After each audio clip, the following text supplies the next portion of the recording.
స్వచ్ఛమైన నాణ్యమైన గౌదర్పార్ పూజా ఉత్పత్తులు www.gaudarpar.com ద్వారా ఆన్లైన్ లో ఆర్డర్ చేయండి. మీ ఇంటిని దేవాలయంగా మార్చుకోండి.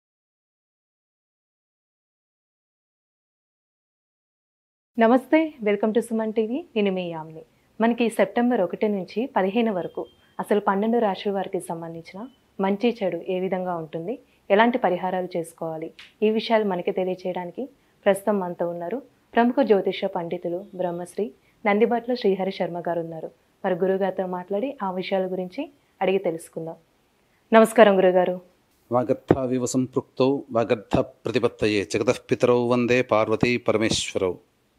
సదాశివసమారంభాం శంకరాచార్య మధ్యమాం అస్మదాచార్యపర్యంతం వందే గురుపరంపరాం. ఆదిత్యాయ చ సోమాయ మంగళాయ బుధాయ చ గురుశుక్రశనిభ్యశ్చ రాహవే కేతవే నమః. శృంగేరి జగద్గురు పీఠాధిపతులకి, కంచి పీఠాధిపతులకి నమస్కారములు తెలియజేసుకుంటూ కార్యక్రమాన్ని ప్రారంభిద్దాం.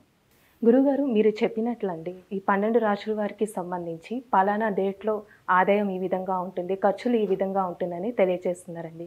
అయితే ప్రేక్షకులు మనకి కాల్ చేసి మాకు 100% మ్యాచ్ అవుతున్నాయి ఈ విధంగా అంటున్నారు. అయితే గురుగారు, సెప్టెంబర్ 1 నుంచి 15 వరకు అసలు మిథున రాశి వారికి ఏ విధంగా ఉంటుందండి?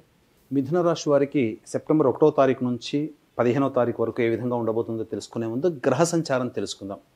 రాశిలోనే కుజుని యొక్క సంచారం, 12వ కుజుడు గురువు, రాశిలో కుజుడు, అలాగే తృతీయ ముందు రవి బుధుల యొక్క సంచారము, ఇక కేతువు శుక్రుడు చతుర్థంలో సంచారం, అలాగే నవమ స్థానం ముందు శని వక్రీకరించి ఉండడం, మరియు దశమ స్థానంలో రాహు. వెరసి చూసుకున్నట్లయితే గ్రహ సంచారం అనుకూలంగా ఉంది. అంటే అనుకూలంగా లేని రోజులు కొన్ని ఎక్కువగా ఉన్నప్పటికీ, అనుకూలంగా ఉన్న రోజులు తక్కువగా ఉన్నా చాలా మటుకు శుభ ఫలితాలు యొక్క మిథున రాశిలో ఉన్నటువంటి వారు పొందుతారని చెప్పవచ్చు. ఇక ముఖ్యంగా ప్రధానంగా ఈ యొక్క మిథున రాశి వారు సంతానం యొక్క ఆరోగ్యం పట్ల శ్రద్ధ వహించాల్సినటువంటి పరిస్థితి. ఆకస్మికముగా సంతానము జబ్బు పడడం అనేది జరుగుతుంది కాబట్టి జాగ్రత్తలు పాటించండి. అలాగే మీరు మొండి ధైర్యంతో, ఆత్మవిశ్వాసంతో, మితిమీరిన ఆత్మవిశ్వాసంతో ముందడుగు వేస్తారు. కారణం ఏంటంటే ప్రధానంగా మీరు గత కొన్ని రోజులుగా మీ యొక్క జరుగుతున్నటువంటి పనులలో అన్నీ కూడా చాలా మటుకు పాజిటివ్గా ఉండడం, చేసినటువంటి పనులు ఎదుటి వాళ్ళ యొక్క మెచ్చుకోలుగా ఉండడం, ఈ కారణం చేత అతి ఆత్మవిశ్వాసానికి గురవుతారు. కాబట్టి వాస్తవానికి దగ్గరగా ఉండే విధంగా మీ యొక్క పనులు పెట్టుకోండి. ఎప్పుడు కూడా ఎంత ఎత్తుకు ఎదిగినా తగ్గి ఉండడం అనేటువంటి అలవాటు చేసుకున్నట్లయితే అసలు ఈ యొక్క మిథున రాశి వారికి ఈ యొక్క 15 రోజుల పాటు ఆనందదాయకంగా ఉంటుందని చెప్పవచ్చు. ముఖ్యంగా ఉద్యోగార్థులకి చక్కటి ఉద్యోగ అవకాశాలు కలుగుతాయి. ఉద్యోగంలో చేస్తున్నటువంటి వారికి అనుకున్న చోటికి బదిలీలు జరుగుతాయి. ఉన్నతాధికారుల యొక్క అండదండలు సంపూర్ణంగా ఉండడం, ఈ కారణం చేత మీరు ప్రమోషన్ లిస్టులో ముందుంటారని చెప్పవచ్చు. ఇక ఆశయాలు కోరికలు అధికంగా ఉన్నప్పటికీ దైవానుగ్రహం లేని కారణం చేత చాలా మటుకు తక్కువ స్థాయిలోనే వచ్చేటువంటి ఫలితాలతో సరిపెట్టుకోవాల్సినటువంటి పరిస్థితి వస్తుంది. కాబట్టి దైవానుగ్రహాన్ని పెంచుకునే ప్రయత్నం చేయండి. ముఖ్యంగా వివాహం కావాల్సినటువంటి అబ్బాయిలకి అమ్మాయిలకి మంచి శుభ పరిణామం, వివాహం జరిగేటువంటి అవకాశాలు కూడా గోచరమవుతున్నాయి. నిశ్చయ తాంబూలాలు జరిగే అవకాశాలు ఉంటాయని చెప్పవచ్చు. ఇక ప్రధానంగా ఎదుటి వాళ్ళని నమ్మి మీరు కనుక ఈ యొక్క 1 నుంచి 15వ తారీఖుల్లో కనుక డబ్బులు అప్పుగా ఇచ్చినట్లయితే అవి వాటి మీద ఆశ వదులుకోవాల్సినటువంటి పరిస్థితి. ఏ రోజుల్లో డబ్బులు అధికంగా, ధనరాబడి అధికంగా ఉంటుంది, ఏ రోజుల్లో ఖర్చులు అధికంగా ఉంటాయి, ఏ రోజుల్లో మానసికమైన ప్రశాంతత లోపిస్తుందనే విషయాలు గత 3 నెలలుగా మీకు వినూత్నంగా తెలియచేయడం జరుగుతుంది. కాబట్టి చాలామంది ప్రేక్షకులు దీన్ని ఆదరిస్తున్నారు.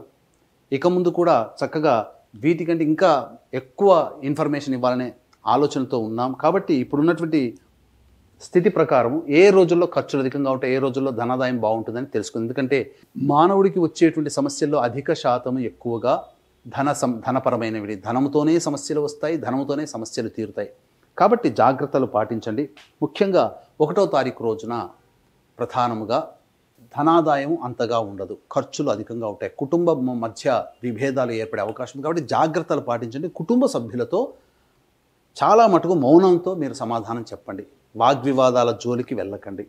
ఇక 2, 3, 4 తారీఖుల్లో ధనాదాయం చక్కగా ఉంటుంది. నిరుద్యోగస్తులకి ఉద్యోగం లభించి తీరుతుంది.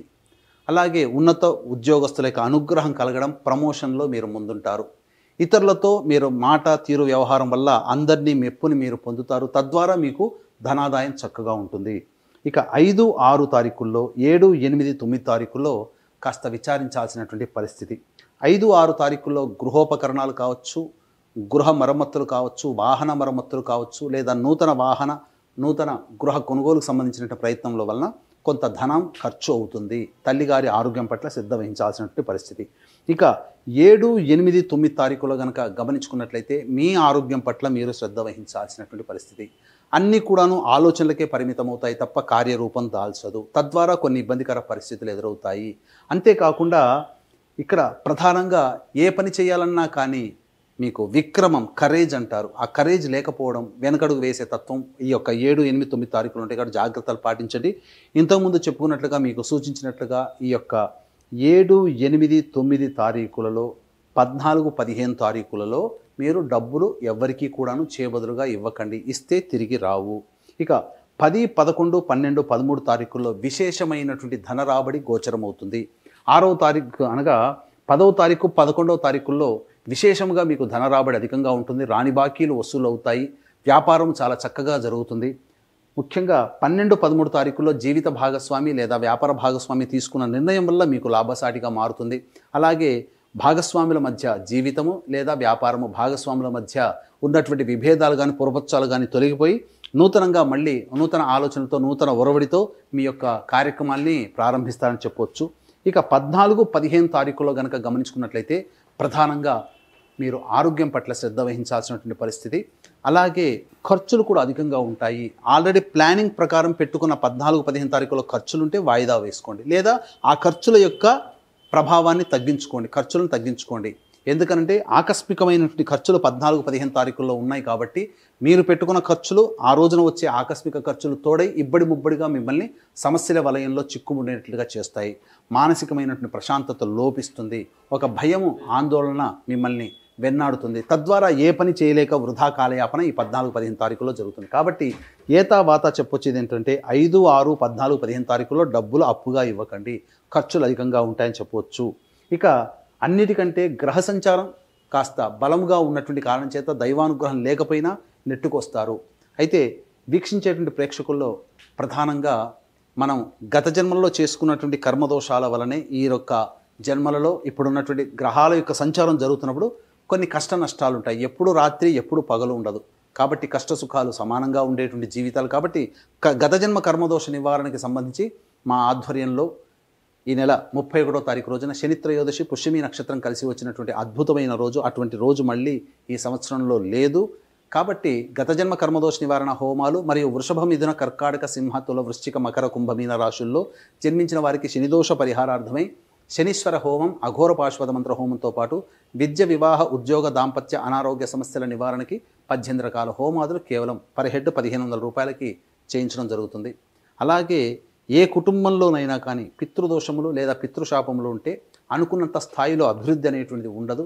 పైగా ఈ యొక్క పితృదోషం లేదా పితృశాపం అనేటువంటిది తండ్రి వైపు 7 తరాలు, తల్లి వైపు 4 తరాల్లో ఏవైనా దుర్మరణాలు అంటే road accident, fire accident, suicide attempt, నదిలో బావిలో పడి చనిపోవడం, ఇంట్లోంచి వెళ్ళిపోవడం, లివర్ ఫెయిల్, కిడ్నీ ఫెయిల్, క్యాన్సర్తో చనిపోవడం, పిండ ప్రదానాలు చేయలేకపోవడం, 60 సంవత్సరాల లోపల ఏ విధంగా చనిపోయినా అది పితృదోషమే. అలాగే ఈ పితృదోషం ఉన్నప్పుడు మందులకు నయం కాని రోగాలతో బాధపడుతూ ఉండడం, పెళ్ళిళ్ళు కాకపోవడం, సంతానం కలగకపోవడం, అలాగే డైవోర్సులు అవుతూ ఉండడం, ఇలా 1, 2 అనేక రకాలైనటువంటి సమస్యలు ఇంకా పరిష్కారం కాని సమస్యలతో, మందులకి నయం కాని రోగాలతో బాధపడుతూ ఉంటారు. కాబట్టి ఇటువంటి పితృదోష నివారణార్థమై ఈ సెప్టెంబర్ పితృపక్షాలలో 25వ తారీఖు రోజున 30వ తారీఖు రోజున 2 రోజుల్లో పితృదోష నివారణ కార్యక్రమాలు అనేటువంటి చేయించడం జరుగుతుంది. కాబట్టి సశాస్త్రీయంగా, నిజాయితీగా చేయించడం జరుగుతుంది. అవకాశం ఉన్న వాళ్ళు కార్యక్రమ తదనంతరం కాంటాక్ట్ చేసి పూర్తి వివరాలు తెలుసుకోవచ్చు. గురువుగారు, మిథున రాశి వారంటే ఎలాంటి పరిహారం చేస్తే మంచిది? మిథున రాశి వారు ప్రతిరోజు కూడా సుబ్రహ్మణ్య భుజంగ స్తోత్ర పారాయణము, అలాగే శివాలయంలో అర్చన చేయించుకున్నట్లయితే చాలా మటుకు సమస్యలు పరిష్కారం అవుతాయి. ఇంకా మీకు సమస్యలు పరిష్కారం కాలేదు అని అంటే అవి మీ యొక్క జాతకంలో నడుస్తున్నటువంటి గ్రహ దశాంతర దశల యొక్క ప్రభావం. కాబట్టి దగ్గరలోని మంచి ఉపాసనా పొరలైనటువంటి జ్యోతిష్య పండితులను సంప్రదించినట్లయితే, వారిచ్చే సలహాలు, సూచనలు పాటించినట్లయితే తప్పకుండా మీకు సమస్యలు పరిష్కారం అవుతాయి. భవిష్యత్తులో వచ్చే సమస్యలు కూడా మీకు పరిష్కారం అవుతాయి. కాబట్టి మీరు చక్కగా మంచి జ్యోతిష్యుల్ని సంప్రదించవచ్చు. గురువుగారు, సెప్టెంబర్ 1 నుంచి 15 వరకు అండి అసలు మిథున రాశి వారికి ఏ విధంగా ఉంటుంది, ఎలాంటి పరిహారం చేసుకోవాలి, ఈ విషయాలు మాకు తెలియజేసినందుకు ధన్యవాదాలండి. సర్వం శ్రీ ఉమామహేశ్వర పరబ్రహ్మార్పణమస్తు. సుమన్ టీవీలో మీ పర్సనల్ అండ్ బిజినెస్ ప్రమోషన్స్ కోసం కింది నెంబర్కి కాంటాక్ట్ చేయండి.